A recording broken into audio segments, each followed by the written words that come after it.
6.01 Organizing for Change. When you finish this lesson, you should be able to describe the conditions city dwellers faced in places such as Paris, London, and New York, describe the conditions most industrial workers faced, explain the reasons for the population growth in the cities of the 1800s, explain the role of trade unions and describe the methods they used to improve working conditions, identify Louis Pasteur and describe his accomplishments, identify significant leaders of the women's rights movement of the late 19th century and early 20th centuries and describe their methods and accomplishments, give examples of the ways Paris and New York addressed their problems, and review historical events. Urban population and factories. In the 19th century, urban population grew dramatically because many people moved to the cities to find jobs in the factories. Most factories were noisy, dark, and crowded. People worked very long hours and earned very low wages. Paris in the late 19th century. When Napoleon III became emperor in 1852, Paris was different than we think of it today. The narrow, winding streets were dark and filled with horse manure and garbage. The city was riddled with crime and diseases. Newcomers were pouring into the crowded city and squeezing into rat-infested housing. Napoleon III and Eugene Haussmann transformed Paris.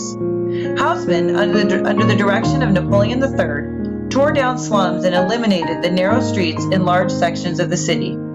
He installed new aqueducts, sewers, an underground rail system, and elegant gas lights. He built impressive government buildings, more than 273 new dwellings, broad new tree-lined boulevards, parks, monuments, and traffic circles.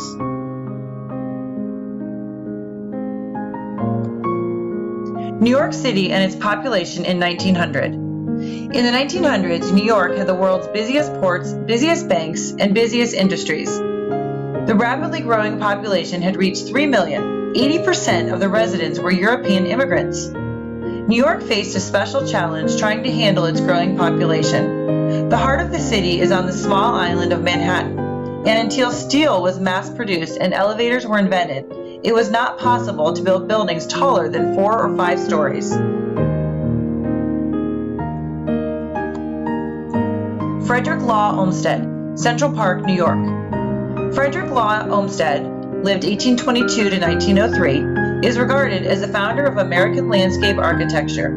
He is best known for designing the grounds of New York City's Central Park and the U.S. Capitol in Washington, D.C. Frederick Law Olmsted wanted Central Park to be an enormous park with a place of calm and harmony that seemed entirely natural, unlike the formal parks in most European cities. Central Park included many wide-open areas and almost 5 million trees and shrubs. Population density, the number of people living in each unit of area, such as a square mile. In New York City, there were 57,720 people per square mile in the 1870s. And take a look at this chart, you'll see it goes down as time moves on. In 1880, there were 53,306. In 1890, there were 42,746. 1900, there were 41,780. In 1910, there were 30,690. And then in current day, there's 25,545. And just to compare that with Ohio, what you would be familiar with, Cleveland has about 5,000, Cincinnati has 3,800, and Columbus has 3,600. So you can see how the population has definitely gone down as time has moved on in our larger cities. Louis Pasteur. Louis Pasteur had made his reputation by studying how tiny microbes affected wine. He proved that heat could kill the microbes that had been spoiling the wine. The process he developed to keep wine, milk, and other food products from spoiling became known as pasteurization. Pasteur experimented with vaccines. He injected an old culture of chicken cholera microbes into a hen. The hen injected with old culture only became mildly sick and recovered quickly.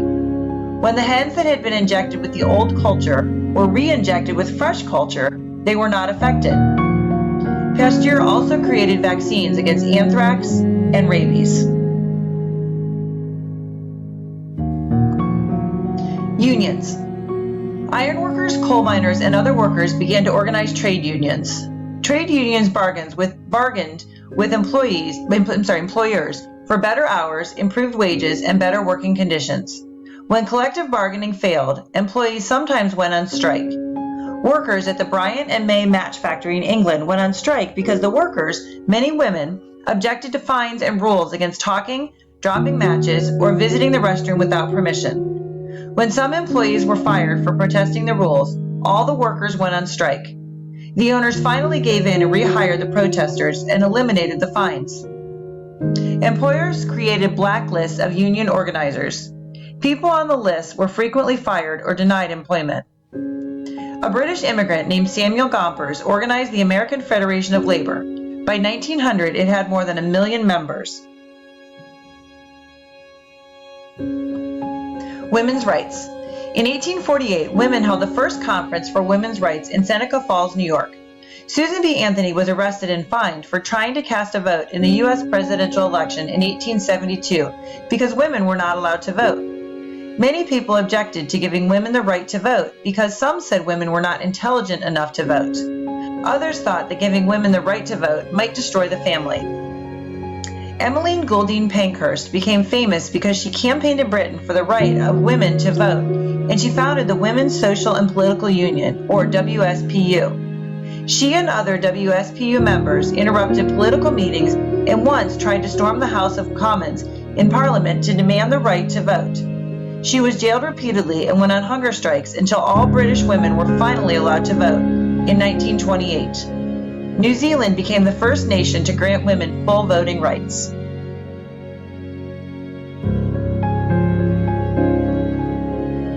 Triangle Shirtwaist Fire. On March 25, 1911, a pleasant springtime afternoon, a fire broke out in a garment factory near Washington Square in New York City's Greenwich Village. Within minutes, the entire 8th floor of the 10-story tower was full of flames. Onlookers drawn by the column of smoke and the clamor of converging fire wagons watched helplessly and in horror as dozens of workers screamed from the 9th floor windows. They were trapped by flames, a collapsed fire escape, and a locked door.